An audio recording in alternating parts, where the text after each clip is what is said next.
Artinya ini stok BBM di Aceh sangat aman ya Pak ya, hingga nanti menjelang Lebaran juga maksud kami.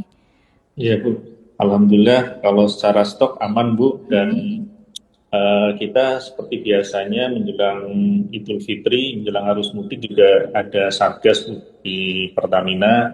Hmm. Jadi mulai tanggal 9 rencana udah Satgas ya. Jadi kalau misalnya ada kendala dan lain-lain itu kami selalu standby Bu untuk tindak lanjutnya. Jadi kami himbau untuk ke masyarakat agar eh, tidak panik, tenang, insya Allah kebagian semuanya dan suplainya insya Allah tetap lancar.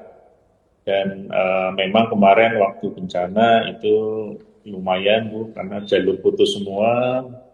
Namun demikian saat ini Alhamdulillah secara realisasi pengiriman setiap harinya sudah kembali normal. Jadi masyarakat tidak perlu panik Mm-mm. karena pengaruhnya nanti ke masyarakat lagi Bu.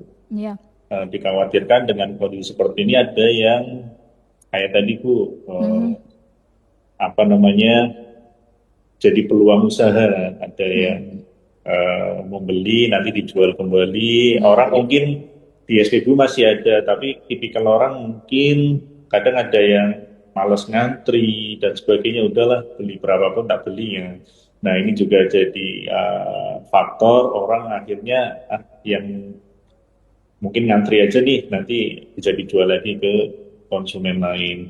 Jadi harapannya memang bersama Pemda setempat tentunya saling bahu membahu untuk menenangkan masyarakat, dan insya Allah Pak kami tetap komitmen untuk memonitor terus Pak penyaluran Mm. ke wilayah tengah khususnya ya, ini agar kondisinya tetap normal, apalagi menjelang Idul Fitri insya Allah juga ada penambahan-penambahan lagi.